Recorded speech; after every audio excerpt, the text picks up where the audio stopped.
This is a craftsman style. Some call it a cottage or a bungalow style. This is an average working man's home, something that an average Torrance foundry worker would be living in 1920. Mr. Stone, the resident we know was here in 1920, was working in the foundries. We think this house was built in spec to encourage factory workers to come and live in Torrance rather than commute in from Los Angeles or someplace else. So it's a little over 800 square feet. In 1930, you could rent this house for $34 a month. It was very definitely a blue-collar town. Torrance was the model industrial city. Torrance said, let's have the factory workers own their own homes.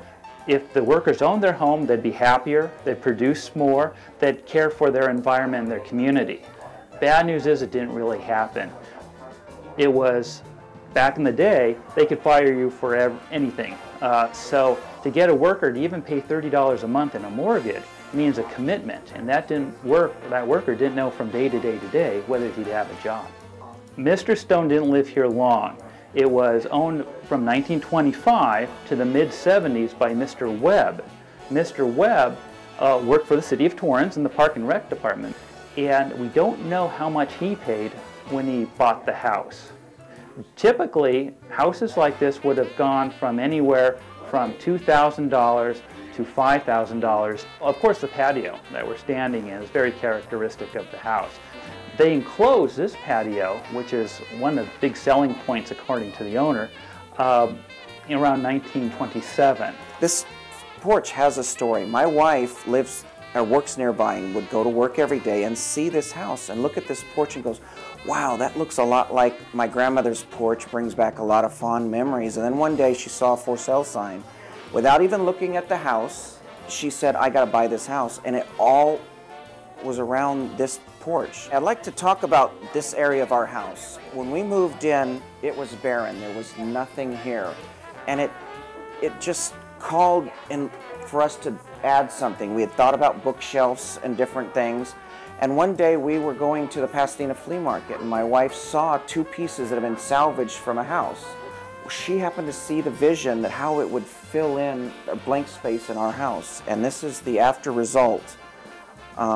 This piece and this piece over here are the two pieces that we bought, and then we had this built with a nice little storage area underneath to pull the two pieces together and give you a nice place to sit in the window.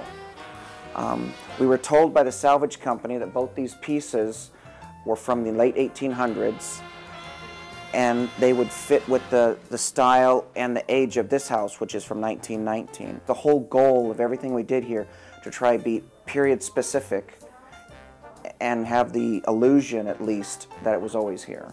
This is a very unique room because most bedrooms don't have two doorways or entryways. As you just pass through one and there's another one here. The only good thing about it, this is a small house, so it acts as a hallway when no one's occupying it. So we use it as a spare room for visiting guests. This bathroom was like a 70s kind of decor. Had the big long lights along here and a big wooden cabinet here with a square cabinet here. We totally gutted it. The only thing we left in was the clawfoot tub.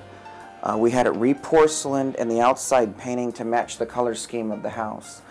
Next, what we did is we wanted to replace the sink, and we found we had a very limited amount of space, so we shopped and shopped. Nothing was pre-made. Then we went to a bed and breakfast, and they had turned a dresser into a sink, and I thought, what a neat idea.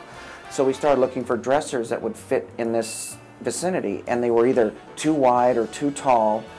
And then we went to a flea market, and they had a piece of furniture with a sheet draped over it selling little knickknacks, and I looked and measured underneath the sheet, and that fit our parameters, so I talked them into selling it for us. We paid something like $40 for it, and what I did is I went and I cut out for a basin and for a sink, and it's fully functional, and now that's our lavatory. This kitchen was totally gutted, and what we wanted to build was something that could have been here in 1919. So we found a contractor that came and built the cabinets on site. There's only 23 inches from the wall out available for spacing, and that's an odd size. They had to be custom built here. And what the kitchen is focused around is a 1928 Wedgwood stove. It's been fully restored. In the June issue of Cottages and Bungalows, that's when they saw the website of the contractor who did the kitchen. They wanted to feature the kitchen, so there's an article about the kitchen, and there's different pages showing the stove. It shows different features about the kitchen and the mudroom. The charm of Old Torrance, of course, is its eclectic nature. There's several theories about this. One theory is that in the old days, people moving in from the Midwest wanted to take their architectural styles with them. And that's why you kind of see 5 different styles of the smaller homes in Torrance. The larger homes on Post and Coda were built for the managers, and they represented styles that they think the managers would have enjoyed. All of Torrance was designed originally as a walking area. You walked to shops, you walked to work. If you needed anything, you hopped a red car and you're in Redondo or downtown. The way they've done the space is marvelous. One hopes if someone is to buy a historic house, in quotes, one hopes that they do so like the owners here, to restore it, to make it both livable and to make it, restore it to what it once was.